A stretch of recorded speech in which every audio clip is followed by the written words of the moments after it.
Welcome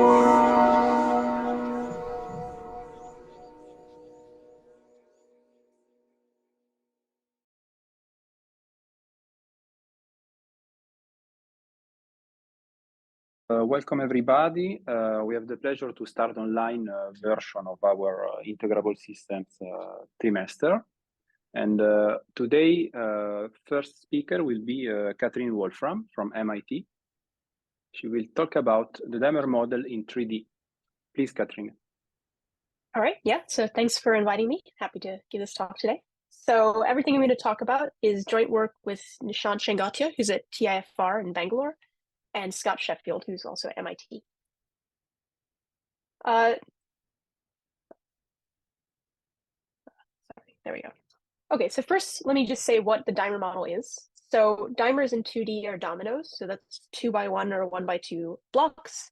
In 3D, they're 2x1x1 or 1x2x1, and so on. So they're like bricks instead of dominoes. And a dimer tiling of a region in Z2 or Z3 is just a collection of these dimer tiles, so that every square or cube is covered by exactly one tile. So here's an example on this 2D region called an Aztec diamond. Here's an example on a 3D example on the cube. And the dimer model is basically the study of properties of random dimer tilings. And lots of sort of beautiful things have been understood about the model in 2 dimensions, especially over the last like 30 years. And sort of the goal of this talk is to talk about some new results in 3 dimensions. So the dimer model in 3 dimensions, one of the things I'll explain is that, you know, it's a little bit different to study than the 2-dimensional dimer model because it's actually, we don't actually have any known integrability in 3 dimensions. All right, so here's just a quick outline of what I'm going to talk about. So the main result will be a large deviation principle and limit shape theorem for random tilings in 3D. If you don't have to know what this means, I'll explain it. But this is analogous to the 2D result of Cohn, Kenyon, and Propp from about 2000. So what I'm going to explain, first I'm going to explain this correspondence between dimer tilings and discrete vector fields. This sort of replaces, for people who know about 2D dimers, this is sort of the thing that we're going to use to generalize the height function correspondence. And this will explain why the dimers have different colors in this picture. Then I'll explain what sort of the setup is for a large deviation principle for dimers in any dimension. So I'll say what this actually means, what we need to prove. Then I'll talk a bit about 2D, sort of what is the background, what are the sort of analogous results in 2 dimensions, and why is 3 dimensions kind of different? Why does sort of the 2-dimensional tools sort of not work? Then I'll talk about what our main theorems are in 3D. Then I will show some simulations, and then I'll talk a tiny bit about maybe just one sort of interesting method in our arguments. And feel free to stop me at any time with questions. I'm happy to be interrupted. Okay, so what do the colors mean? So for any D, ZD is a bipartite lattice, so it has sort of an underlying coloring of these black and white cubes. So we're going to view this underlying coloring as like completely fixed for forever, always. So with this sort of completely fixed, what the colors of dimers in this picture mean is they represent the cardinal direction of the dimer. So for 3D, north, south, east, west, up, or down, view it as a vector from its white cube to its black cube.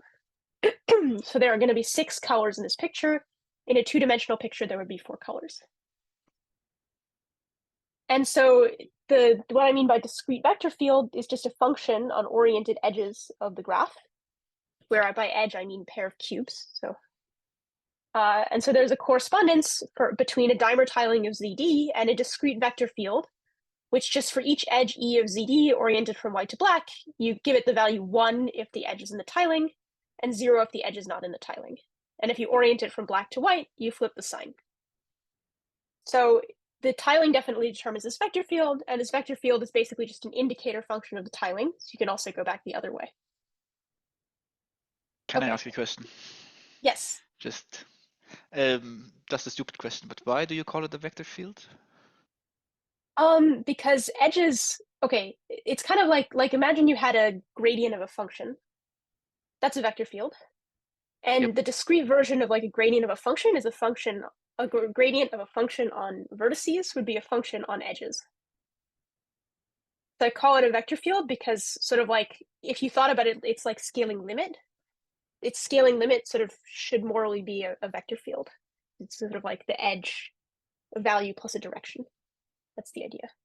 Okay, thanks. Other questions? Okay, so I'm just going to give like one sort of like mild upgrade to this, which you can also ignore if you don't like this upgrade, but you don't have to do this in the discrete. But our observation is just that we're going to compute the divergences of this vector field. And because there's exactly one dimer covering every cube, so imagine X is a cube here, and you sum over all the edges containing X oriented out of X, there's always one dimer there. So you're either going to get +1 or -1, and all that matters is the color of the cube. So sort of the upshot is that the divergences of this vector field only depend on the parity of the point. So not only is it a vector field, but it's like basically divergence free because it differs from divergence free by literally subtracting constant. And if you thought about like taking some kind of scaling limit of this, the constant is going to die. So you can make it divergence free in the discrete or not. In the scaling limit, it's going to be divergence free. But I kind of like making it divergence free in the discrete. And so what we do is we subtract this sort of constant reference flow, R of E, which is just 1/2D for all edges. And then, so for example, when D equals 3, it takes the values 5/6 minus 5/6 minus 1/6 on edges oriented from white to black. And this vector field, it's still completely in correspondence with the tiling because we just subtracted a constant from every edge. And it's divergence free, which is sort of a nice property. It's telling us what structure this vector field is supposed to have. And what's important about this is that it works in any dimension. So I'll explain how this is related to height functions in 2D a bit later, but this tiling with this thing, which I'm going to call a tiling flow, is the thing that's going to play sort of the analogous role for us in higher dimensions as the height function. So yeah, in the sort of intuitive way that you can kind of think about dimer tilings if you want is that there's sort of like a dimer tiling is telling you a vector field. And if you look at one of these simulation pictures, the vector field is being kind of graphically represented by the colors here. So each color is sort of telling you like where to put a vector. You could sort of imagine as you take some kind of fine mesh limit, you're getting, more and more vectors closer and closer together. Okay. So now I'm going to explain what I mean by a large deviation principle. So we're going to start doing some scaling. So assume your dimension is 2 or 3. I'm not going to talk about any other dimensions, though sort of these ideas basically would work in another dimension. So fix some reasonable compact region in RD and some boundary condition on its boundary. So you could imagine this boundary condition is specified by like telling you the boundary value of a vector field, just telling you where the vectors point out on the boundary of R, or you could imagine it's specified by the values of a function, the height function in 2D. And then what we're going to do is we're going to fix sort of a sequence of grid regions, so regions in ZD, but scaled by 1/n, which approximate this region R that we picked. So in black, the black region here, the black thing here is like the boundary of R. And we sort of want these regions Rn to be converging to R, like in Hausdorff distance or something like that. And also that the boundary conditions of Rn converge to this boundary condition B we picked. So what that means is like, if you look at Rn, you can look at which tiles are crossing the boundary and what direction they are, and that's sort of giving you some boundary condition on R, and you want that to sort of converge to whatever boundary condition you picked. So like if you took a little ball. Yeah. A very small detail. So in your picture, your like discrete approximation is strictly larger than your region. Mm-hmm. Do you always do that, or is it just the way you drew this? We always do that just because it makes things simpler for the way that we define boundary conditions. But mm-hmm. actually, like the people in 2D don't. In the original Cohn Kenyon Propp in 2D, they don't do this. They actually do the opposite. But for the vector field, it's a little easier to define the boundary condition when you can just say like every tile, you just look at where it hits the boundary and you put like a little dot to say there's flow going this way through the thing. It's inside the discrete region where everything is defined in the discrete. Exactly. Okay. So it makes it easier to set things up, but it's not important in the end. But yeah, that's a good question. Okay, thanks. Maybe I can just also ask a question. Yeah. Like, won't you get trouble that maybe there's no tiling? Like, can you control that, or is that a problem or not? That is a problem. So that is something we have to prove, that there's some class of boundary conditions that are approximable by tilings. So something that we have to prove, but that I think I don't include talking about this in my slides, is that, you know, there's some class of possible scaling limits of a tiling, a flow corresponding to a tiling. It's some class of divergence-free vector fields. And first, you want to show that any one of those can be approximated by a tiling. And then you want to show that, you know, you can do this with certain constraints on the boundary conditions in the discrete. And this is definitely non-trivial. So yeah, it's something that you have to actually show. Yeah. Okay, thanks. Any other questions? Okay, cool. Yeah, so then our sort of key question is, what do uniform random diameter tilings of this region Rn look like in this sort of fine mesh limit as n goes to infinity? And using the correspondence with between a diameter tiling and this sort of discrete divergence-free flow on 1 over nzd, the fine mesh limits, you know, in some topology, which I'll explain a little bit about later, are going to be measurable divergence-free vector fields supported in the original region R. And so large deviations, what we're going to do is we want to quantify, given some deterministic flow G, what is the probability that a tiling of Rn lies close to G as n goes to infinity. And we say that there's a limit shape if there's one flow that sort of the random tilings concentrate on as n goes to infinity. Okay, so to actually prove an LDP, these are the things, or at least like set it up, these are the things that you need to do. So the first thing is that you need a sequence of probability measures that your large deviation principle is about. So for us, that's always going to be like some measure on some set of tilings, so like uniform measure on tilings of Rn. And two, and this is sometimes a little bit subtle, you need a topology. And the topology is important for two things. One, it's important because you have to say what the fine mesh limit of tilings is. And two, you need it to compare tilings. To be able to say that something is close to something else, you need a topology. And a lot of content of a large deviation principle is contained in this rate function, which is sort of the quantitative piece of this story, which tells you, okay, given any fixed delta and a deterministic flow G, what is sort of the probability approximate, you know, if you take some big N and some small delta, we want to say that the probability that your random flow is close to G is basically going like e to the minus n to the d, so d is the dimension, 2 or 3, times this rate function, which is just a function of the flow G. And so this sort of limit shape phenomenon comes in as kind of a corollary of large deviation principle when you know something about the rate function. So if the rate function has the unique minimizer and you have the LDP, then what that's telling you, because of just this part, is that, you know, your rho n probability that your tiling is close to the minimizer is going to 1, like exponentially fast as n goes to infinity. And so if you like ran simulations of random tilings, you know, that are big enough, then you really would see something approximating this limit shape with very high probability. And the main step, and I'm just saying this because I'll say a little bit about it later, for proving that your rate function has a unique minimizer is usually to prove that it's strictly convex. If you have a strictly convex function on a compact set, it has to have a unique minimum. Okay, so I think, yeah, so now I'm just going to say a little bit about what's known in 2D and try to give some intuition for, you know, the 2D versus 3D differences. So first of all, let me tell you what, so yeah, I'm going to tell you like what these things are, like the measure, the topology, and so on in 2 dimensions.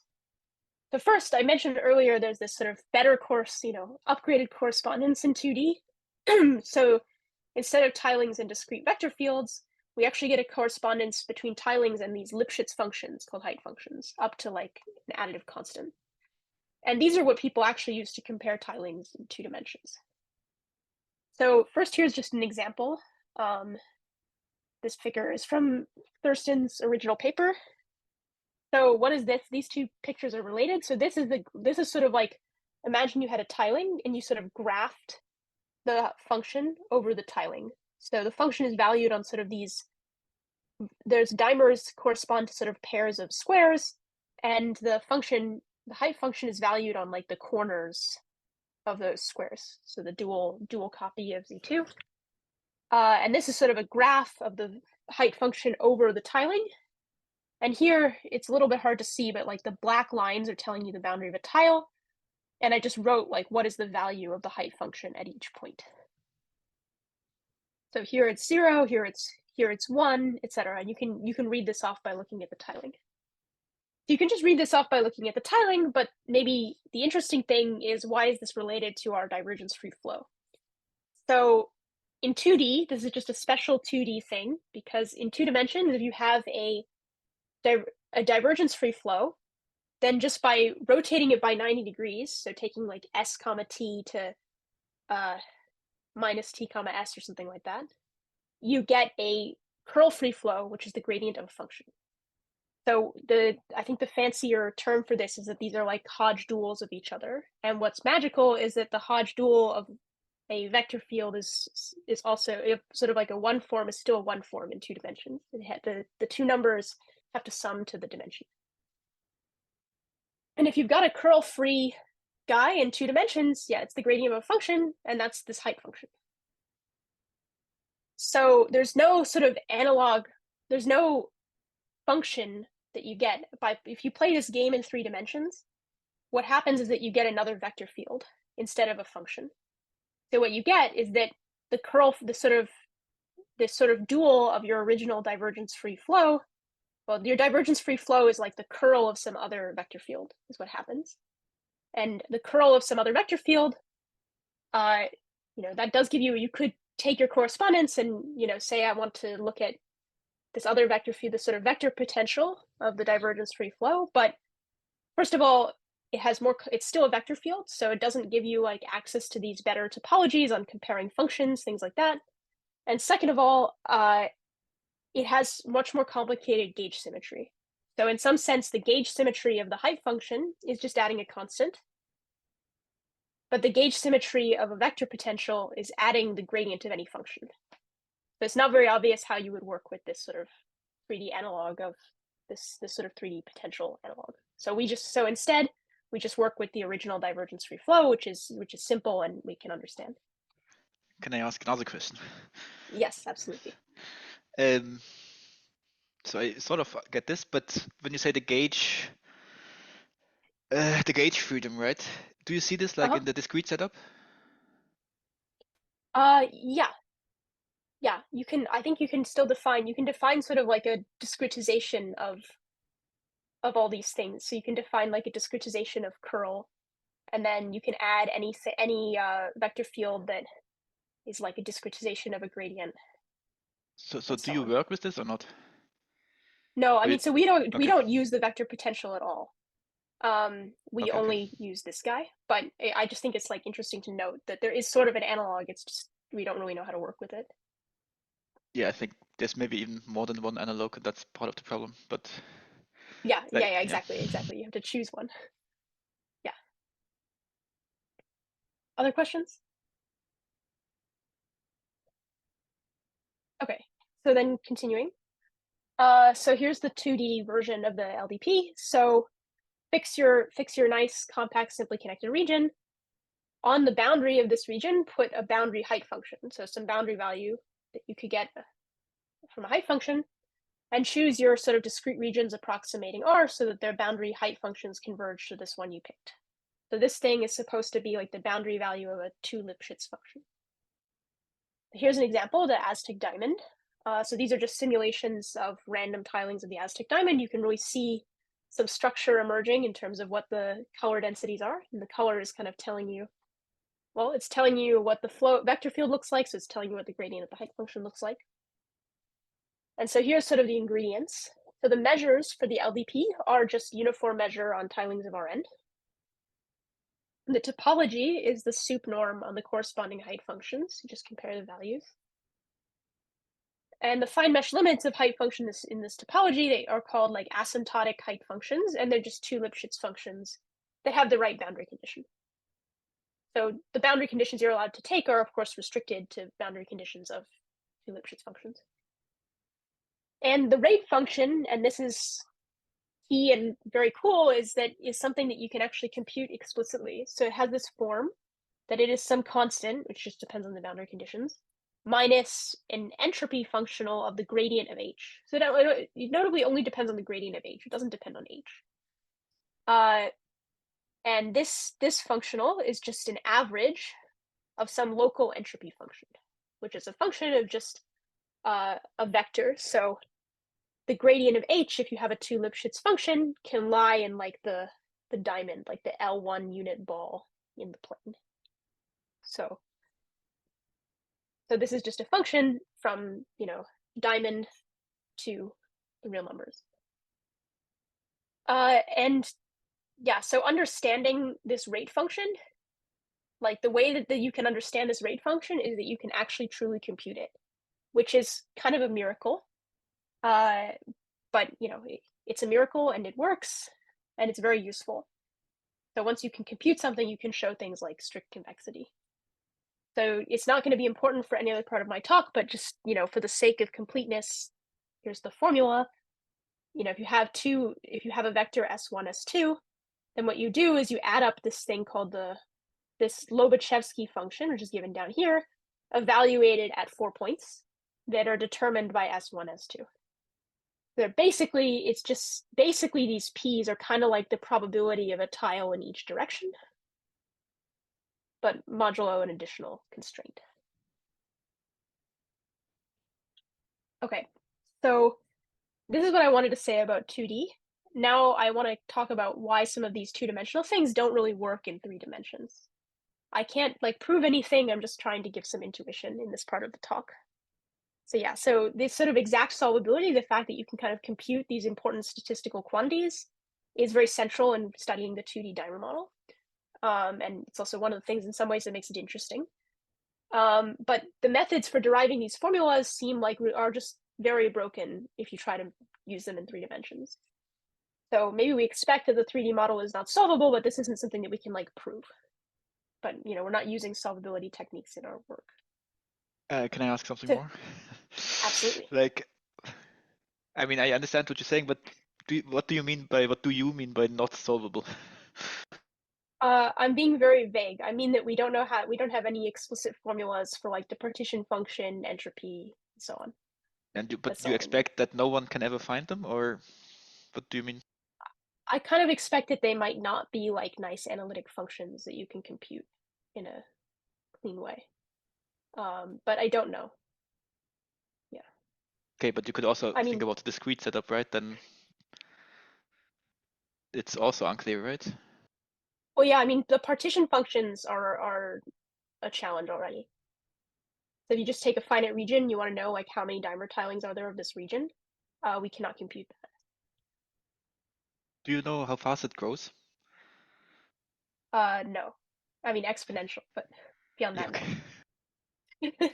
So to follow up on that question about partition functions, so you don't have explicit expressions, but sometimes you can have I don't know, explicit equations on some functional equations that are explicit and that in some sense characterize the generating series or partition function that you're interested in. Do you know if there's something like that that's not as strong as an explicit formula? I believe not. I can say so.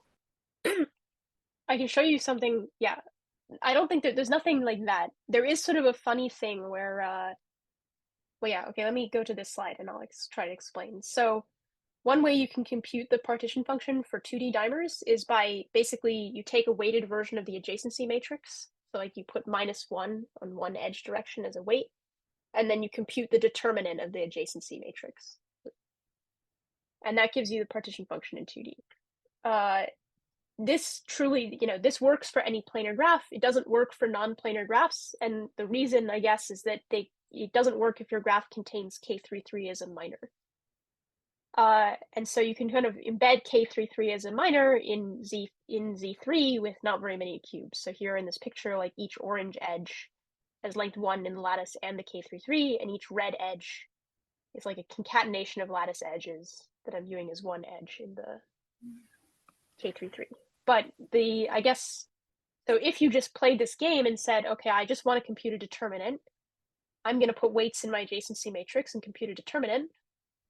If you put weights on Z3 so that like every 2D plane slice has its correct Kasteleyn weights, then instead of computing the partition function where you have the number of dimer tilings, you get a difference. So it'll be like A minus B, where A plus B would be the partition function. And there's an invariant sort of like a topological invariant that I didn't put in my slides for today, but that tells you whether or not you're in the A bin or the B bin. But we can't compute A or B. All you can compute is the difference with a determinant. I see. So yeah, basically the Kasteleyn method just breaks down for whatever. Even if you look at another three-dimensional lattice, it's not going to work because of that. Yeah, abstraction. it should be pretty broken. Mm. There is actually I debated on whether to put this in my slides today or not, and I didn't. But there's some pretty interesting work on sort of like local moves and whether or not you can transform one dimer tiling into another with sort of like a small collection of moves.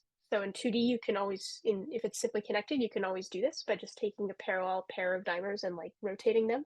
You can transform one tiling into any other tiling of the same region. In 3D, this is actually like manifestly broken. And it's broken even on a region of this size. And so there's actually an open question about whether you add like another move, where if you look at like the hexagon that you see going around the diagonal of the cube, and you had an alternating set of edges, one here, not here, here, not here, here, not here, and you could rotate that too if you're connected to other tilings. And this is actually an open question even for like boxes. And this is related to this sort of topological invariant story for why, this sort of local move connectedness is related to sort of the Kasteleyn determinant failure as well. I don't know if that would made any sense, but another it's very interesting. I mean, it's cool that there's so many open questions once you get to 3D. Yeah. Yes. Do you have another question? It's sort of, but I mean, if you restrict to one of these, I don't know, connected classes in the flip graph, you still cannot calculate the partition function, probably, right? No. Okay. Yeah. Because that would be like an escape, but yeah, there is some work. People think that there's basically like one dominating component. Like asymptotically, there's a component that's gonna like win in the flip graph. And so almost everyone is going to be in one component, and then there's going to be these much smaller other components, at least for like boxes or something like that. But it's surprisingly complicated. Okay, so then my other comment about local move, or sorry, not about integrability or not or whatever, is that another way to compute the partition function for dimers in 2D is just you take this bijection with non-intersecting paths in Z2. So what you do is you just overlay your tiling, which is drawn here in red, with this sort of fixed brickwork tiling, which I drew here in black, where all the tiles are just pointing east. And these non-intersecting paths in 2 dimensions can be counted, and they're very nice. They're ordered. Once you know like the start points of the paths here and the end points here, because they can't cross, you know like which wires hook up to which other wires on the other side. And this is a model that looks kind of understandable. You can play this same game in 3 dimensions, but the model looks much less understandable. So you can, what do? You just take your dimer tiling, and again, you overlay it with this sort of brickwork tiling where all the tiles point east. But now non-intersecting paths can mean like things that are braided. So you can have much more complicated configurations that have much more complicated topology when you have non-intersecting paths in 3 dimensions. There's just too much room to move around. And there's no ordering. And this picture is just to say that like if you know the starts and ends, you still can't hook up the wires. So I guess if the 2D and 3D dimer model look analogous, the 2D and 3D non-intersecting path models look a lot less analogous. I think that's what I want to say with this second example. Okay, so yeah, so I think next I'm going to move on to like explaining how we sort of formulate things in 3 dimensions. But any other questions about the 2D stuff before I move on? Okay, cool.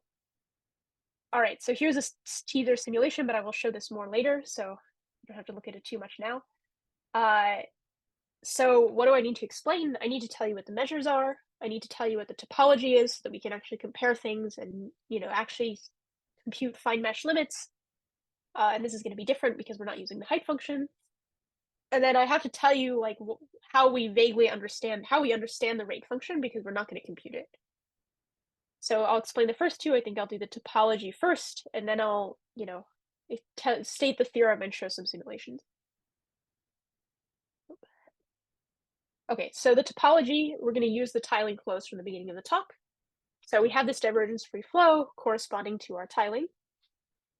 And our topology is going to be a metric induced by a metric on these flows, where this metric is a version of Wasserstein distance. So this is also the topology. This is also basically the weak topology. So this metric induces the weak topology on the vector fields. So there's an intuitive description of what this is, which is that if I have two flows, then you can transform one into the other with low cost. Where cost is basically the minimum sum of the amount of flow times the distance you have to move it, plus the flow you have to add or the flow you have to delete to transform one into the other. So the most standard version of Wasserstein distance is usually for probability measures, and so you just have this first one because they have the same amount of total mass. So you don't have to allow this adding and deleting. But for vector fields, we never change the direction of the flow, so we're always only comparing like horizontal edges to horizontal flow. But we don't necessarily have the same total flow in each direction, so we have to allow for these other options. And in this topology, you know, things work the way they should work. So the fine mesh limits as n goes to infinity are what I'm going to call asymptotic flows. So these are measurable vector fields supported in a region R. If you're taking the fine mesh limit of tilings covering region R, they are divergence-free as a distribution. And they are valued in what I'm going to call the mean current octahedron, which is just the L1 unit ball. So this is analogous to the height function gradients in 2D, which are valued in like the L1 unit ball, but dimension down. So this is the topology.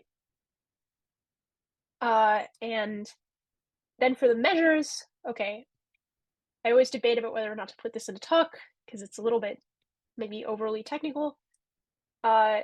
There's sort of new subtleties with boundary conditions in 3 dimensions that don't exist in 2 dimensions, just on the discrete side. So this relates to your question from earlier about like, how do you know that tilings exist?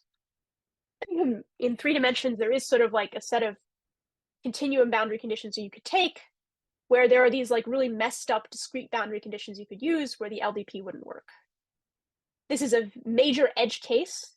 So I can explain what the edge case is if you're interested, but it's not the general phenomenon. But in order to have sort of a theorem that is true in sort of greater generality, but also a theorem that is kind of truly analogous to the 2-dimensional result, we prove 2 versions of an LDP. One under some sort of weak regularity condition that allows you to make sure that you can hook things up. So here's the 2 versions. So the first version is the hard boundary conditions, which is just like in 2 dimensions. So we just fix this sequence of discrete regions with boundary condition convert Bn approximating our boundary condition B.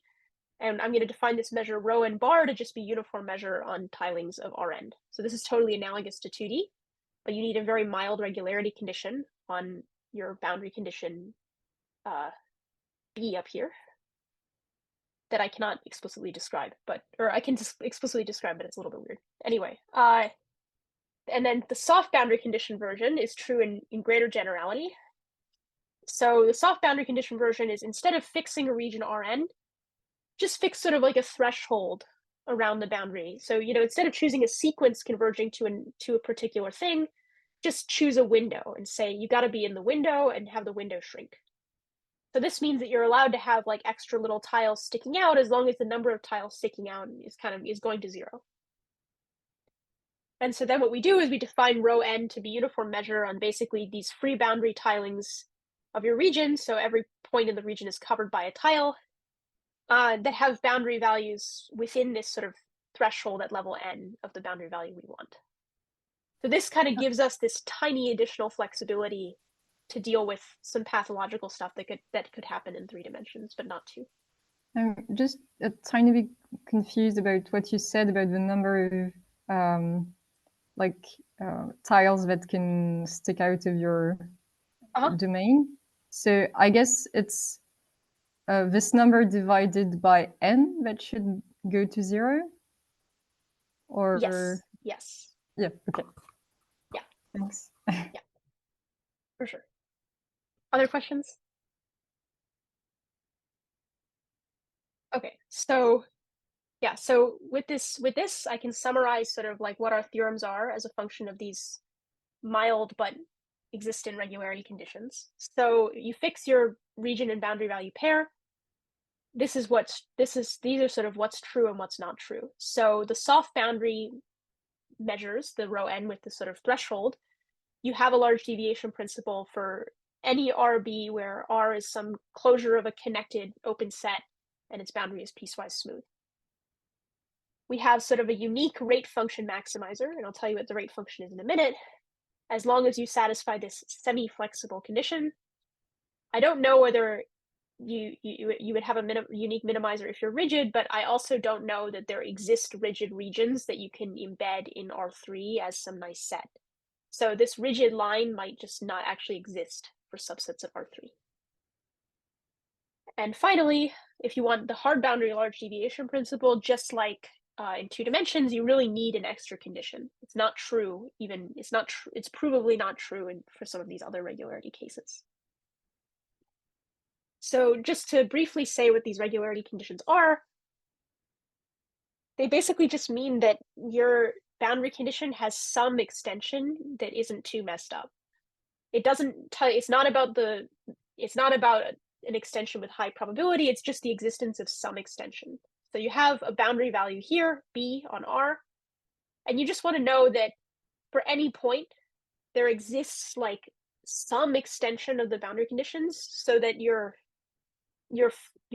extension G is not on the boundary of the set of allowed slopes at that point. This may look like kind of a weird condition, but what's sort of happening is that when you're on the boundary of the set of allowed slopes, that's telling you that there's some restriction on what type of tiles you're allowed to have there. So if you're in the inside, then there's some positive probability that you see any possible of the 6 tile directions. But if you're on the boundary, that's not true anymore. On the boundary, there's a restriction. You can only see, if you're on a face, you can only see 3. If you're on an edge, you can only see 2. And if you're a vertex, you can only see 1. And so if that happens, you sort of don't have very much you don't have much room to sort of, if this is not the case, then you sort of not have much room to be able to mess around or change things close to that point. So you just need to know that for every point, there exists some extension where there's a tiny bit of room to move around. That's kind of the idea of this condition. And the semi-flexible condition is saying, okay, it doesn't have to, it's very similar. It's saying we don't need it to lie in the interior, we just need it to not lie on the edges. So it's a little bit weaker. You could lie on a face, for example, the boundary. Okay, so this is sort of this general statement. We have something for sort of fully general regions. They don't even have to be simply connected, actually. It's something I should have said. Like you could have like a solid torus, for example, as your region. And so now I should tell you what this rate function is, or at least how we describe it. So we can't compute it. It's going to have sort of a more abstract description, and this abstract description also holds in 2 dimensions. There's a formula in 2 dimensions, but the formula is also, this abstract description also holds. So the rate function is the same, whichever measures you take. It doesn't matter if you use the soft or hard boundary ones. It's still a constant minus some entropy functional of your flow G. So the G is playing the role analogous to gradient of H. Like 2D, this is the integral of the average of some local entropy function. But instead of computing it, we have this abstract description where it is the maximum of, okay, so this is a little bit of a mouthful, and I don't So feel free to ask about it if you're interested, but H of mu is specific entropy. So it is a limit of Shannon entropy per site. P upper S is measures with mean current S.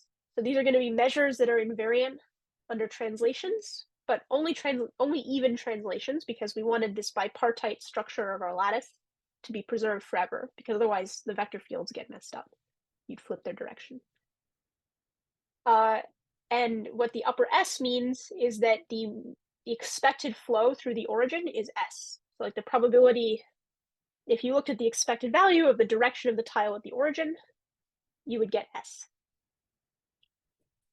So this is sort of, because of translation invariance, this is kind of saying like your expected flow direction wherever you look is S, as long as you're looking at an even point.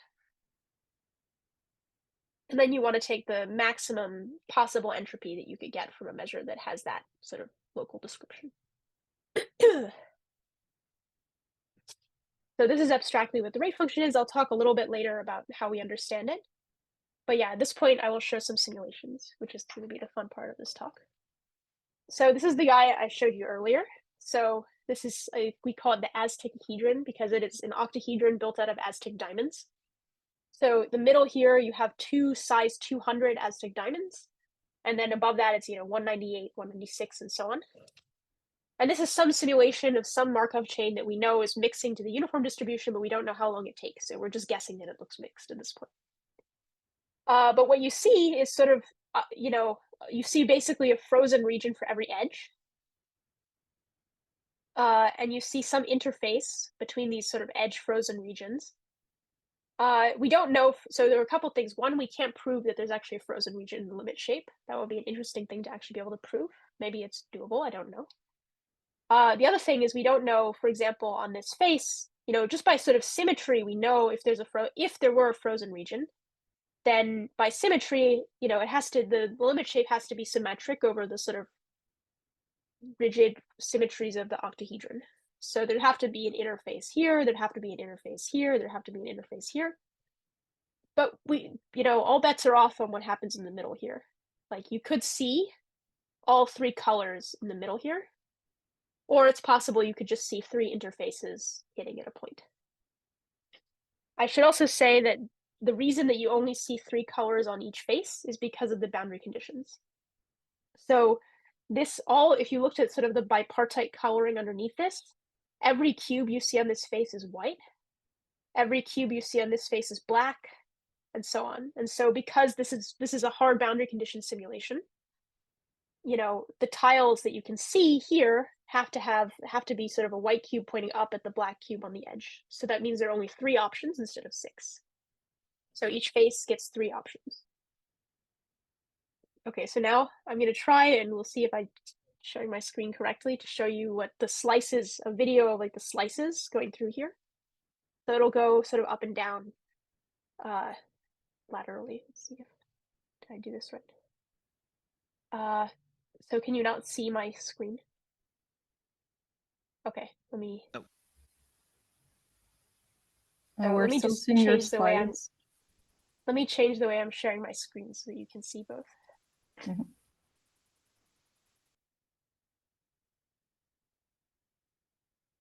Okay. Let me restart this.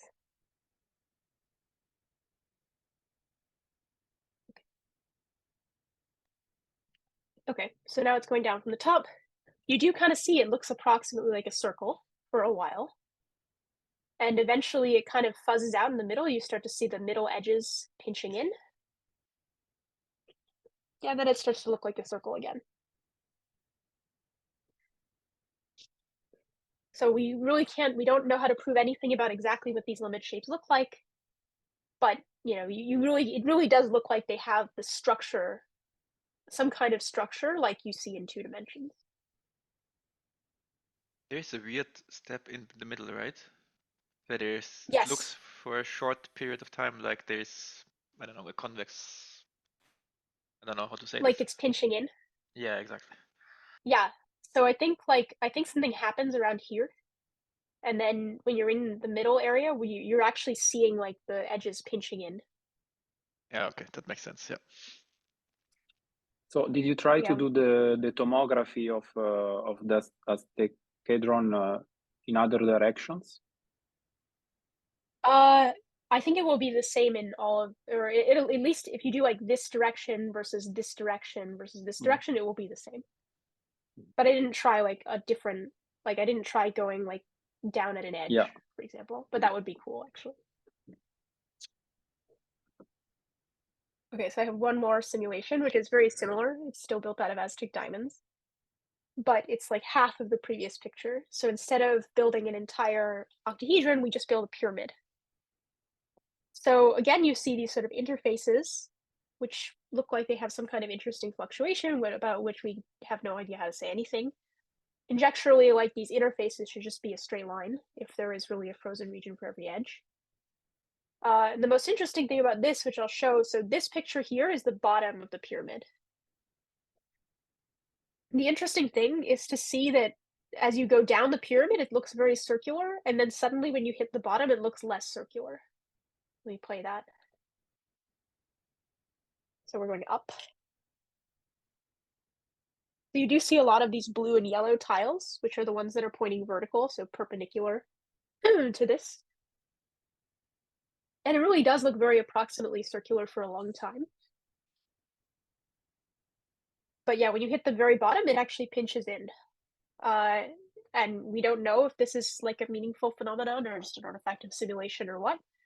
But one thing is that, you know, these blue and yellow tiles are quite common, but this is hard boundary conditions. So we've forced the blue and yellow tiles to sort of not stick out the bottom. So there's a constraint on the bottom layer that isn't present in any other layer, saying that, you know, at each site you could have a blue or a yellow, but you can't have, you know, it's determined which one you're allowed to have. But yeah, so some explicit description of these limit shapes would be very exciting, but I don't know how to do it exactly. All right, let's see. So yeah, the last thing I'll do is say a tiny bit about the method that we use, and then I'll be done. Am I supposed to end at 10 or, sorry, at 4? Yeah, you have still roughly 10 minutes. Okay, great. Okay, so let me just say a little bit about our methods. So one thing I'll say, so this is one of the things you're asking about earlier. This is the case 1, which is very, very, very important, which is, can you patch? So if you have two tilings that sort of satisfy this property, that they approximate the same constant flow. So this is saying, like, for height functions, it's saying the height functions lie close to the same plane. For vector fields, it's saying they lie close to the same constant flow, which is like the tangent vector of the plane. Then what we want to know is, like, if we punch out a hole, can we patch this tiling to this tiling, at least asymptotically? Like, this has some width like delta n, this has size n out here. Can we patch it as long as we take n to infinity? This is like super, super crucial to proving the large deviation principle. And in 2D, this can be proved by just sort of, you know, we have this is a question about Lipschitz functions in 2D, so you have a whole toolkit of stuff. In 3D, it's not a question about Lipschitz functions. It's just a question about tilability. And this is actually one of the hardest parts of our work, is basically figuring out how to prove this patching. So instead of using sort of Lipschitz functions arguments, we're just using things like Hall's matching theorem and these sort of combinatorial tools to control this. But I guess the thing I'm actually going to say something about my slides, because I learned that I don't have time to talk about both of these things, is I'll talk about what strict convexity of the rate function, or more precisely, just since these are related by a minus sign, strict concavity of this local entropy function, and how we understand this without having a formula for it. So yeah, we don't have a formula. So to prove that this rate function has a unique minimizer, our sort of key step is to show that this ent s is strictly concave on the whole octahedron minus the edges of the octahedron. So there's 12 edges. And the minus the edges, you know, is something that comes up in 2D as well. Like, if you're on the edge of the octahedron, or if you're on the edge of the diamond of allowed slopes in 2 dimensions, the entropy function is just 0. So it can't be strictly concave if it's constantly 0. So we have to exclude that. And this is related to this sort of semi-flexible condition that we had in the theorem. So without a formula, we need sort of soft arguments, and we call this method chain swapping. So I'll explain what this is. But sort of the key background to explain what this is the relationship between Gibbs measures and entropy. So probably people know what Gibbs measures are, but a measure mu is Gibbs if given any finite region B, mu conditional on a tiling sigma of the complement of B is uniform on tilings of B that extend to sigma.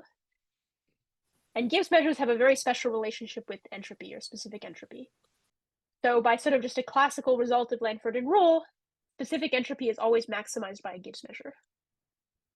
And it's sort of straightforward to show that straightforward to adapt this argument to fixing this mean current parameter S. So this entropy function is equal to the mean current of a Gibbs measure. And as a corollary of this patching theorem, this is one of the ways, but not the only way, that the patching theorem is really important. If you have two ergodic Gibbs measures of the same mean current in the interior of the octahedron, then they have the same entropy. So, there aren't like better and worse ergodic Gibbs measures, at least as long as you're in the interior. Sorry, I have a first question about how does the ergodicity enters in this statement? Yeah, so the ergodicity is just that you could have this mean current parameter is an expected value of the tile direction at the origin. So if you had a Gibbs measure that wasn't ergodic, it could be like a linear combination of Gibbs measures of different slopes whose average is your slope. And that doesn't necessarily have the same entropy as an ergodic one because, it might be, that should morally in fact have less entropy if it's truly strictly concave. So that's actually sort of what we're going to do, is we're going to use the fact that we can kind of combine measures with linear combinations and sort of see that has to be worse than just using the measures that we have at each point. Thank you. Okay, so the idea is exactly what you're sort of saying, is that we're going to try to use some operation on tilings to sort of re-slush. And we want to show that this slushing kind of preserves entropy, sort of redistributes mean current, but it breaks the Gibbs property. So what is this operation? So let's say you have a measure, which is a measure on pairs of dimer tilings. So it has these two marginals, and it's invariant under translations. And you sample a pair of tilings from it. Then if you look at, so here's my two tilings, you can put them on top of each other. And when you put them on top of each other, these are tilings of all of Z3. So they form, there's some places where they agree. That's drawn here in brown. There's some places where they form little finite loops. But there's also some places where they form infinite paths, alternating between the two colors. And on these infinite paths, on the nice infinite paths, we flip a fair coin. And if it comes up heads, then we swap the orange and blue tiles. We put blue tiles in the orange along that path. And if it comes up tails, we don't do anything. And this defines sort of a new swapped measure, which I'll call mu prime. We view, tau 1 prime, tau 2 prime as being sampled from mu prime, with its marginals, mu 1 prime, mu 2 prime. So this gives us a new measure, and now we're going to see what it does to all of our important properties. So the word ergodic comes in for technical reasons that it is actually some extra work that we have to have the word ergodic everywhere. So let's assume this is an ergodic coupling of ergodic measures with different mean currents, and let mu prime be their swap measure. Then chain swapping, 1, preserves ergodicity, so the new swapped guys are also ergodic. 2, it preserves total entropy, so the sum of the entropy of these two marginals is the same as these two marginals. 3, it preserves but redistributes the mean current, so because we tossed a fair coin, the slope, the mean current of this guy, both the new guys will be the average of the old guys. These are all things that are relatively straightforward to check. They're just calculations. The thing that is hard to show, but crucial, is that if these measures are not just ergodic, but ergodic Gibbs measures, then mu 1 prime and mu 2 prime are explicitly not Gibbs. So if you have all this stuff with one lie, you can prove strict concavity in one line, or okay, 2 lines, whatever. So, but I'll explain what the lie is. So if you start with 2 different mean currents, you take the Gibbs measures so that that are realizing this maximum. Now you assume that they are ergodic Gibbs measures. This is the lie. Then by chain swapping, you're just done. So why are you done? So over here, this is because entropy. This is just our assumption that they're maximizers. Then we get this equality because entropy is preserved. Then we get this inequality, but not strict, because we've redistributed the mean current. So this thing is a max over a set that contains both these guys, and then breaks the Gibbs property, makes this strict. So the lie here is that we don't actually even know, we don't know before we prove strict concavity that ergodic Gibbs measures of every mean current exist. So what you actually have to do is sort of show this and then use some casework based on ergodic decompositions to show that you can bootstrap it to the general case. So you sort of look at your measures that realize this max, and then you look at their ergodic decompositions, and you apply this argument to each of their ergodic components, and so on. But this is really the main idea. And from strict concavity, it follows that ergodic Gibbs measures of every mean current exist. All right, and yeah, that's all I had to say. Here's just some random open questions. Thank you for your attention. Thank you. Thank you very much. Thank you. Thank you. Thank you. So are there questions from the public?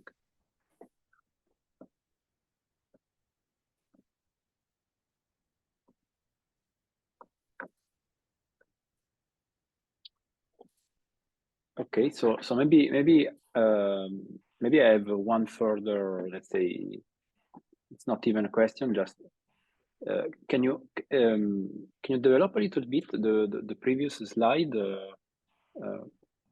In the previous slide, at some point, yeah. So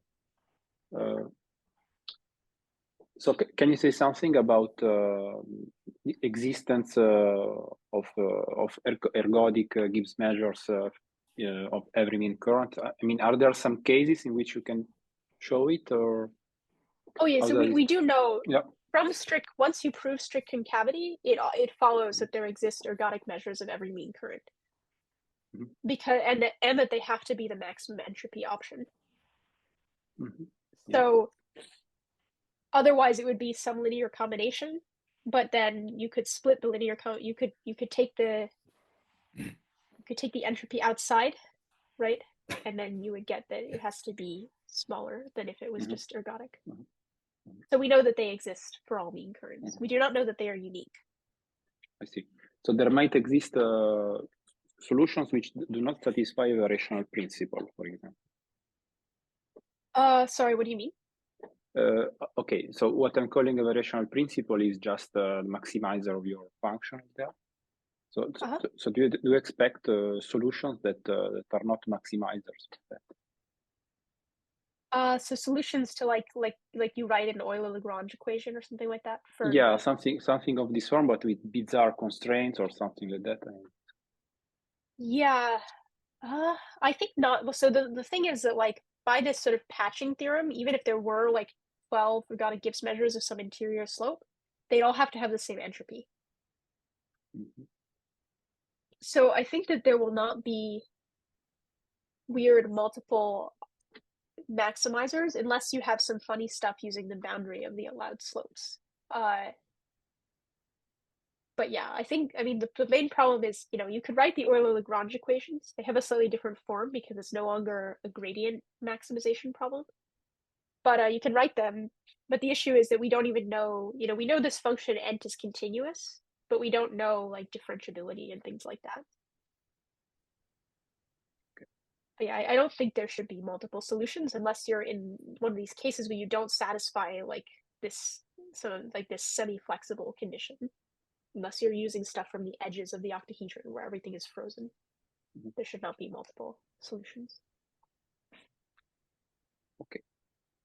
So yeah. I also had a question. So if I'm not mistaken, all the simulations that you showed were for like the hard boundary conditions. Yeah. Have you also made some with like the soft boundary conditions? I have not. So I guess so the limit shapes are going to be the same because the rate function is the same. So yeah, it's kind of easier to write things for soft for hard boundary conditions for simulations. But yeah, the limit shape should be the same, but maybe it would still be interesting to see like if they mix in a different way or something like that. Because so I guess for now it's because it's like more complicated to implement. Yeah. Okay. Because I was wondering if you like when you mentioned that you have like these few right the guys transverse to stick out the bottom. diamonds. Like if you would see something slightly different at this point if you have soft boundary conditions. I think it's possible that you might, but then it should be an effect that's kind of going away because as the threshold gets smaller. Yeah, but I haven't tried. Yeah, it would sort of be interesting to see what those actually looked like to do with the soft boundary condition. But yeah. Okay, so if there are other questions, that's the moment. Otherwise, I suggest to thank again Catherine for her talk.